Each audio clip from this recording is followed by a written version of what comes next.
నమస్తే, welcome to burning issue.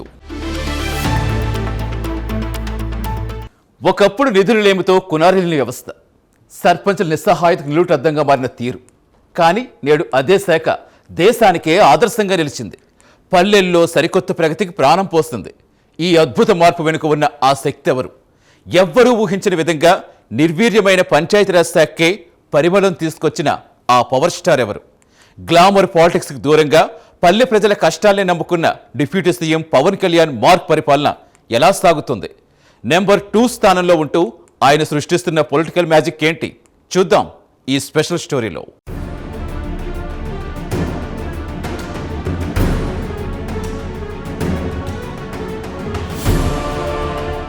Andhra Pradesh రాష్ట్ర చరిత్రలో ఇప్పుడు ఒక సరికొత్త అధ్యాయం మొదలైంది. ఒకప్పుడు నిధులలేమితో తీవ్రంగా కూనారిల్లిన పంచాయతీరాజ్ శాఖకు మునుపెన్నడూ లేని విధంగా ఒక ప్రత్యేకమైన గుర్తింపు లభించింది. సరిగ్గా చెప్పాలంటే నిర్వీర్యమైన పంచాయతీరాజ్ శాఖకి పరిమళం తీసుకొచ్చిన పవర్ స్టార్గా డిప్యూటీ సీఎం పవన్ కళ్యాణ్ తనదైన స్ట్రాంగ్ మార్క్ చూపిస్తున్నారు. దశాబ్దాలుగా కేవలం కాగితాలకే పరిమితమైన గ్రామీణ అభివృద్ధి నేడు ఏకంగా దేశానికే ఆదర్శంగా నిలిచే స్థాయికి చేరుకోవడం అందరినీ ఆశ్చర్యపరుస్తోంది. పవన్ కళ్యాణ్ బాధ్యతలు చేపట్టిన తర్వాత క్షేత్రస్థాయి అడ్మినిస్ట్రేషన్లో అనేక విప్లవాత్మక మార్పులు చోటు చేసుకున్నాయి. సినిమా గ్లామర్ను పక్కకు పెట్టి పల్లెల్లో రియల్ డెవలప్మెంట్పై ఫోకస్ చేయడం ఆయన కమిట్మెంట్కు స్పష్టమైన సంకేతాలిస్తోంది. ఈ పరిణామం నేడు రాష్ట్ర వ్యాప్తంగా ఒక ఆసక్తికరమైన చర్చనీయాంశంగా మారింది.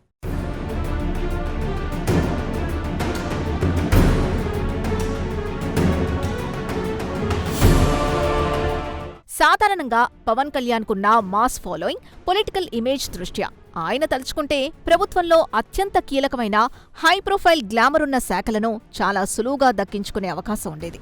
ఉప ముఖ్యమంత్రి హోదాలో తనకు నచ్చిన ఏ పోర్ట్ఫోలియో అయినా ఎంచుకునే పూర్తి స్వేచ్ఛ ఆయనకుంది. కానీ ఆయన మాత్రం నేరుగా సామాన్య ప్రజల కష్టాలతో ముడిపడి ఉన్న పంచాయతీరాజ్, గ్రామీణాభివృద్ధి శాఖను ఎంచుకోవడం రాజకీయ వర్గాలను విస్మయానికి గురిచేసింది. ఇది కేవలం పవర్ ఎంజాయ్ చేయడం కోసం కాకుండా క్షేత్రస్థాయిలో సిస్టమ్ని మార్చాలనే ఆయన బలమైన సంకల్పానికి నిదర్శనంగా నిలుస్తోందని మనకు స్పష్టంగా అర్థమవుతోంది. ఉన్నతమైన పదవుల కంటే అట్టడుగు స్థాయి ప్రజల సమస్యల పరిష్కారానికే ఆయన ఎక్కువ ప్రాధాన్యతిచ్చారు. ఈ ఒక్క డెసిషన్ ఆయనలోని రియల్ లీడర్ని, పబ్లిక్ సర్వీస్ పట్ల ఆయనకున్న డెడికేషన్ను తెలియజేస్తోంది.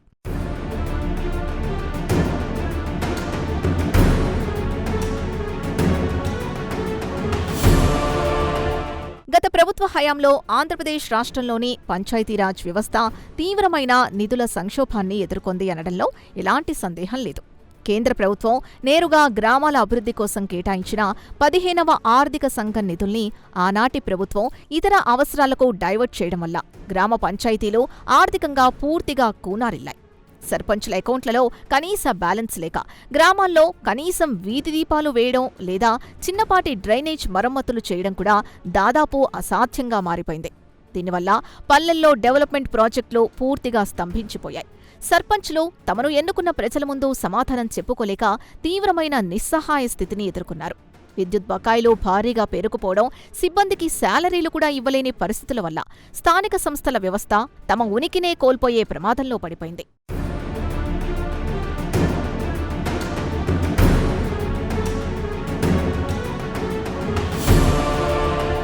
సరిగ్గా అటువంటి అత్యంత క్లిష్టమైన పరిస్థితుల్లో పవన్ కళ్యాణ్ పంచాయతీరాజ్ శాఖ బాధ్యతలు చేపట్టి కుప్పకూలిన సిస్టమ్ని ప్రక్షాళన చేసే దిశగా చాలా వేగంగా అడుగులు వేశారు. ముందుగా గతంలో జరిగిన నిధుల మళ్లింపుకు పూర్తిస్థాయిలో చెక్ పెట్టి కేంద్రం నుంచొచ్చే ఫండ్స్ అన్నీ నేరుగా గ్రామ పంచాయతీల అకౌంట్లలోకి వెళ్లేలా పక్కాగా ఒక పకడ్బందీ విధానాన్ని అమలు చేశారు. దశాబ్దాలుగా కేవలం మాటలకే పరిమితమైన అధికార వికేంద్రీకరణను కాగితాల నుంచి బయటకు తీసి నేరుగా సర్పంచుల చేతుల్లోకి పవర్స్ అప్పగించడం ఈ సక్సెస్కు బలమైన పునాది వేసింది. ఎండిపోయిన చెట్టుకు మళ్లీ నీరు పోసినట్లుగా ఎప్పుడైతే పంచాయతీలకు నిధుల ప్రవాహం మొదలైందో అప్పటినుంచే గ్రామాలు మళ్లీ అభివృద్ధి పథంలో స్పీడ్గా నడవడం స్టార్ట్ చేశాయి. సర్పంచులకు తిరిగి ఆర్థిక స్వేచ్ఛ కల్పించడం ద్వారా లోకల్ గవర్నెన్స్లో ఆయన కొత్త ఉత్సాహాన్ని నింపారు.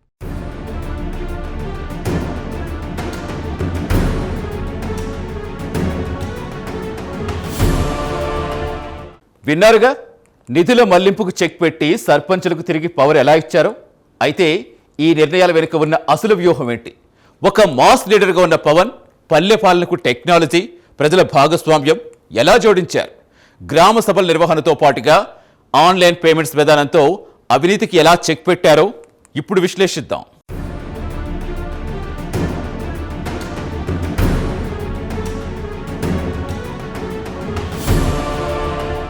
గ్రామాల్లో పాలన అనేది కేవలం కొంతమంది ప్రభుత్వాధికారుల బాధ్యత మాత్రమే కాదని, అది నేరుగా ప్రజల పార్టిసిపేషన్తో కూడిన ఒక నిరంతర ప్రక్రియ అని పవన్ కళ్యాణ్ ఆచరణాత్మకంగా నిరూపించారు. ఆయన తీసుకున్న పర్ఫెక్ట్ ఇనిషియేటివ్స్తో గ్రామ సభలకు మళ్లీ పూర్వ వైభవం లభించింది. రాష్ట్రవ్యాప్తంగా ఒకే రోజు వేలాది గ్రామ సభలు నిర్వహించడం ద్వారా డెవలప్మెంట్ ప్లానింగ్లో ప్రజల ప్రత్యక్ష భాగస్వామ్యాన్ని భారీగా పెంచారు. గ్రామ సభల నిర్వహణలో వచ్చిన ఈ ఊహించని మార్పు నేడు రాష్ట్ర స్థాయి నుండి జాతీయ స్థాయి వరకు ఒక ఆసక్తికరమైన చర్చనీయాంశంగా మారింది.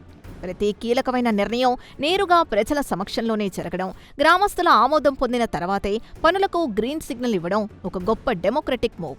దీనివల్ల ఏ ఊరికి ఏం కావాలో ఆ ఊరి ప్రజలే స్వయంగా డిసైడ్ చేసుకునే అద్భుతమైన అవకాశం స్థానిక గ్రామీణ ప్రజలకు సొంతమైంది.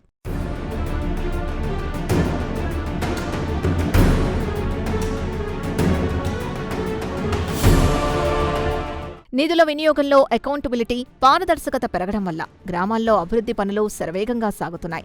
ముఖ్యంగా పంచాయతీరాజ్ శాఖకు లేటెస్ట్ టెక్నాలజీని జోడించడం ద్వారా సిస్టంలో అవినీతికి ఏమాత్రం తావు లేకుండా ఆన్లైన్ పద్ధతిలో నిధుల చెల్లింపులు జరిగేలా కట్టుదిట్టమైన చర్యలు తీసుకున్నారు.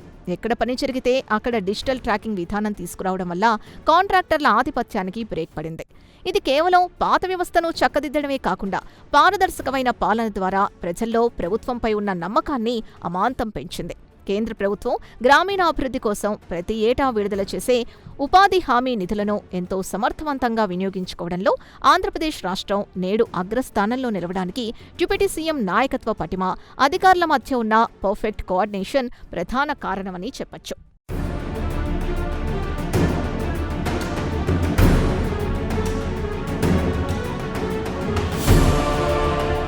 కేవలం ఆఫీసుల్లో కూర్చొని రివ్యూలు చేయడం కాకుండా పవన్ కళ్యాణ్ నేరుగా గ్రామాల్లోని బేసిక్ ఇన్ఫ్రాస్ట్రక్చర్ కల్పనపై ప్రత్యేకమైన దృష్టి సారించారు.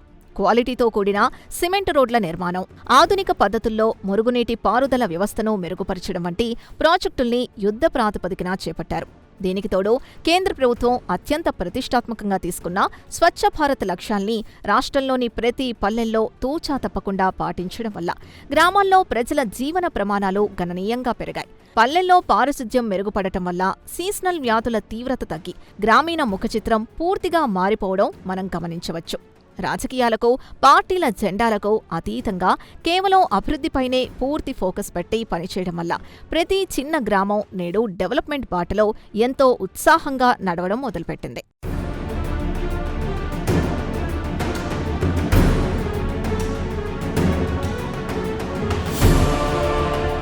గ్రామీణ ప్రాంతాల్లో మౌలిక వసతుల కల్పన మాత్రమే కాకుండా మహాత్మాగాంధీ జాతీయ ఉపాధి హామీ పథకాన్ని పంచాయతీ డెవలప్మెంట్కు నేరుగా అనుసంధానం చేయడం ద్వారా పల్లెల్లో సరికొత్త ఎకనామిక్ మార్పుని ఆయన తీసుకొచ్చారు. ముఖ్యంగా భవిష్యత్తు తరాలను దృష్టిలో ఉంచుకొని నీరు, పర్యావరణ పరిరక్షణ కోసం తీసుకుంటున్న చర్యలు ప్రశంసనీయం. వృధాగా పోయే నీటి వనరుల సంరక్షణ, పూడికతీత పనుల ద్వారా పాత చెరువుల పునరుద్ధరణ వంటి శాశ్వత పనుల వల్ల స్థానిక వ్యవసాయ రంగానికి, గ్రామీణ ఆర్థిక వ్యవస్థకు ఎంతో బలం చేకూరింది. గతంలో నిధులు, సరైన గైడెన్స్ లేక వెలవెలబోయిన పంచాయతీలు నేడు అభివృద్ధి పనులతో పండగ వాతావరణాన్ని తలపిస్తూ కళకళలాడుతున్నాయి. ఉపాధి కూలీలకు సైతం క్రమం తప్పకుండా పేమెంట్స్ అందేలా టెక్నికల్ ఇష్యూస్ని క్లియర్ చేస్తూ పల్లె బతుకుల్లో భరోసా నింపారు. ఈ మార్పులు నిజంగా గ్రామీణ ఆర్థిక ప్రగతికి ఒక బలమైన ఇంజిన్ లాంటిది.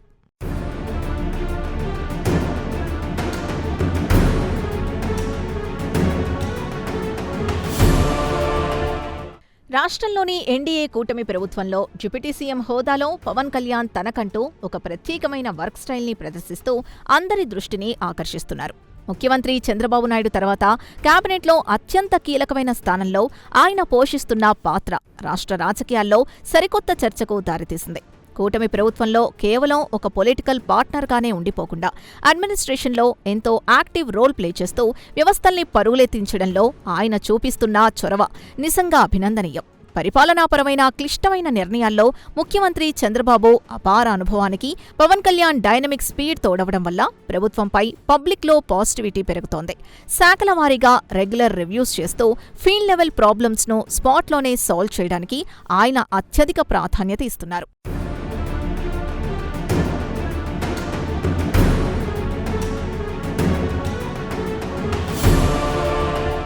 సాంప్రదాయ పొలిటికల్ సిస్టమ్కు భిన్నంగా పూర్తి జవాబుదారీతనానికి ఆయనిస్తున్న ప్రియారిటీ ఎన్డీఏ ప్రభుత్వంలో ఆయనకు ఒక ఐడెంటిటీని తీసుకొచ్చింది. ఇతర రాష్ట్రాల పనితీరుతో పోల్చి చూసినప్పుడు ఆంధ్రప్రదేశ్లోని స్థానిక పంచాయతీలో అత్యంత వేగంగా స్వయం సమృద్ధి దిశగా అడుగులు వేయడం జాతీయ స్థాయి అవార్డుల్ని వరుసగా వరించేలా చేసింది. నిధుల పారదర్శకత, అద్భుతమైన నిర్వహణ కారణంగా నేడు ఆంధ్రప్రదేశ్ పంచాయతీరాజ్ శాఖ దేశంలోనే నెంబర్ 1 స్థానంలో నిలవడం రాష్ట్ర ప్రజలందరికీ ఎంతో గర్వకారణం. ఒకప్పుడు పక్కన పడిపోయిన ఒక శాఖను అతి తక్కువ కాలంలోనే జాతీయ స్థాయిలో అగ్రగామిగా తీర్చిదిద్దడం వెనుక ఆయన విజన్ స్పష్టంగా కనిపిస్తోంది. ఇది కేవలం ఆంధ్రప్రదేశ్ ప్రభుత్వానికి దక్కిన గౌరవం మాత్రమే కాదు, ఒక లీడర్ తలుచుకుంటే వ్యవస్థను ఎంత అద్భుతంగా మార్చగలడు అనే దానికి ఇదొక క్లాసిక్ ఎగ్జాంపుల్ అని చెప్పుకోవచ్చు.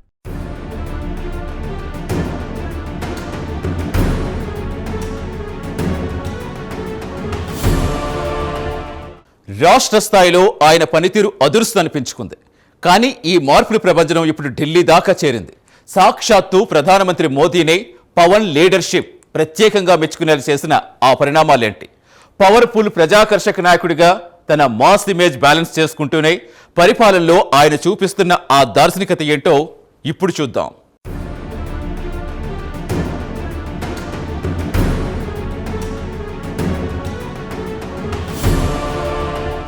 సమస్యలున్నాయని వెనకడుగు వేయకుండా వాటిని ఛాలెంజ్గా తీసుకుని ముందుకెళ్తే అద్భుతాలు సృష్టించవచ్చు. పెద్దలు చెప్పినట్టు కృషి ఉంటే మనుషులు ఋషులవుతారు అన్న సామెతను పవన్ కళ్యాణ్ పరిపాలనా ప్రస్థానానికి ఖచ్చితంగా సరిపోతుంది. రాజకీయాల్లో తనదైన స్టైల్తో ఎన్నో ఆటుపోట్లు ఎదుర్కొన్న ఆయన నేడు ఒక పాలకుడిగా తనని తాను నిరూపించుకుంటూ ఎంతోమంది యువతకు స్ఫూర్తిగా నిలుస్తున్నారు. పదవులు రావడం ముఖ్యం కాదు, ఆ పదవి ద్వారా సామాన్యుడి జీవితంలో ఎలాంటి మార్పు తీసుకొచ్చామన్నదే చరిత్రలో నిలిచిపోతుంది. నిన్నటి వరకు ఒక మాస్ లీడర్గా ఉన్న గుర్తింపు నేడు ఒక సమర్థవంతమైన అడ్మినిస్ట్రేటర్గా రూపాంతరం చెందడం ఆయన వ్యక్తిగత ఎదుగుదలకు ఒక గొప్ప నిదర్శనం. వ్యక్తిగత ఎదుగుదల అనేది కంఫర్ట్ జోన్లో కూర్చుంటే రాదు. కష్టాల్లో ఉన్న ప్రజల పక్షాన నిలబడి క్షేత్రస్థాయిలో చెమట చిందిస్తేనే సాధ్యమవుతుందని ఆయన నిరూపించారు.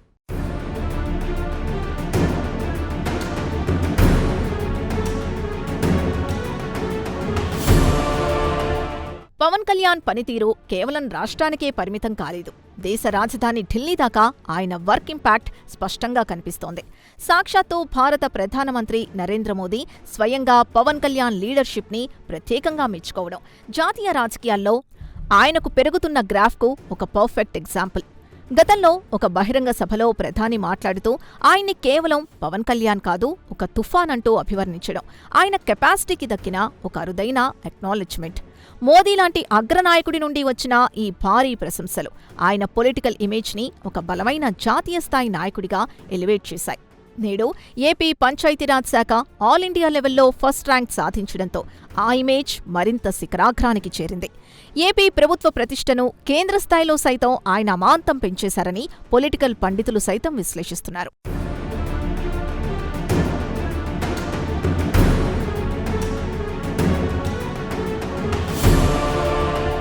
రాష్ట్ర ప్రయోజనాలే పరమావధిగా ముఖ్యమంత్రితో పర్ఫెక్ట్గా కోఆర్డినేట్ చేసుకుంటూ వెళ్లడం వల్లే ఈ అద్భుతమైన డెవలప్మెంట్ పాసిబుల్ అవుతోంది.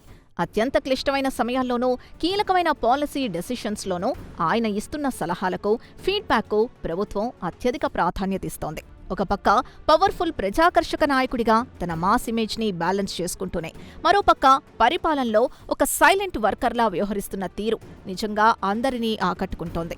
ఈ డ్యూయల్ రోల్ని ఎంతో బ్యాలెన్స్డ్గా పోషిస్తూ ఏపీ రాజకీయాల్లో పవన్ కళ్యాణ్ ఇప్పుడు ఒక తిరుగులేని పవర్ఫుల్ శక్తిగా ఎదిగారు. రాజకీయం అంటే కేవలం ఎన్నికలు, ఓట్లు, అధికారాలు మాత్రమే కాదని అది ప్రజల తలరాతను మార్చే ఒక పవిత్రమైన బాధ్యత అని ఆయన గట్టిగా నమ్ముతున్నారు. ఆ నమ్మకమే ఆయన్ను డిప్యూటీ సీఎం కుర్చీ నుంచి నేరుగా పల్లె ప్రజల గుండెల్లోకి తీసుకెళ్తోంది.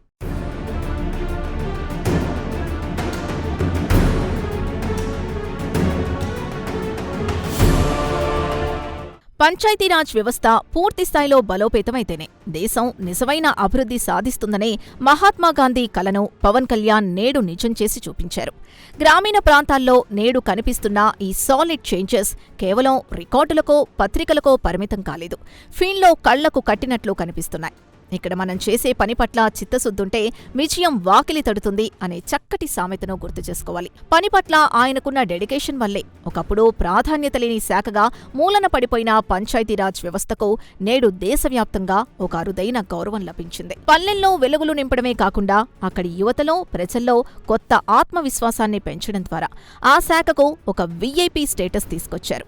అంకిత భావంతో రేయింబవళ్లు కష్టపడితే ఎంతటి అసాధ్యమైన టాస్క్నైనా సాధించవచ్చని ప్రాక్టికల్గా రుజువు చేశారు.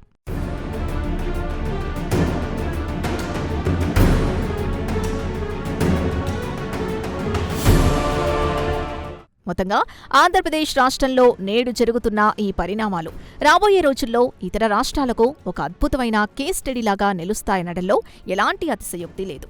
పల్లె ప్రాణం పంచాయతీరాజ్ అనే గొప్ప నినాదాన్ని కేవలం బోర్డులకే పరిమితం చేయకుండా దాన్ని తన రోజువారీ చేతల్లో చూపించడం వల్లనే ఈ అద్భుతమైన రిజల్ట్స్ మన కళ్ల ముందు కనిపిస్తున్నాయి. ఒక సాధారణ పౌరుడిగా మొదలై సినీ ఐకాన్గా ఎదిగి నేడు అట్టడుగు స్థాయి ప్రజల కోసం నిరంతరం పరితపించే ఒక గొప్ప జననాయకుడిగా ఆయన ప్రయాణం అందరికీ స్ఫూర్తిదాయకం. గ్రామాలు బాగుంటేనే రాష్ట్రం బాగుంటుంది, రాష్ట్రం బాగుంటూనే దేశం బాగుంటుంది అన్న కాన్సెప్ట్తో దూసుకుపోతున్న పవన్ కళ్యాణ్ దార్శనికత నిజంగా ప్రశంసనీయం. ఈ విప్లవాత్మకమైన మార్పులు భవిష్యత్తులో నవ్యాంధ్రప్రదేశ్ పల్లెల్ని మొత్తం దేశానికే ఒక రోల్ మోడల్గా నిలబెట్టడం ఖాయమని స్పష్టంగా అర్థమవుతోంది.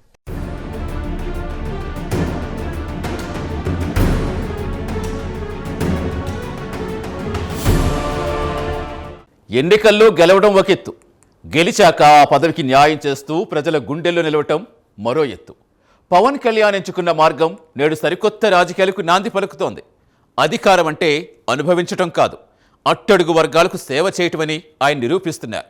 గాంధీజీ కన్న కలలు నేడు ఏపీ పల్లెల్లో నిజమవుతున్నాయి. భవిష్యత్తులో ఈ పవర్ మార్క్ పాలన దేశ రాజకీయాలకే ఒక కొత్త పాఠం కాబోతోంది అనడంలో ఎలాంటి సందేహం లేదు. ఇది ఏపీ పంచాయతీరాజ్ శాఖ సాధించిన విజయం మాత్రమే కాదు, ఒక నాయకుడి చిత్తశుద్ధికి దక్కిన జాతీయ గౌరవం.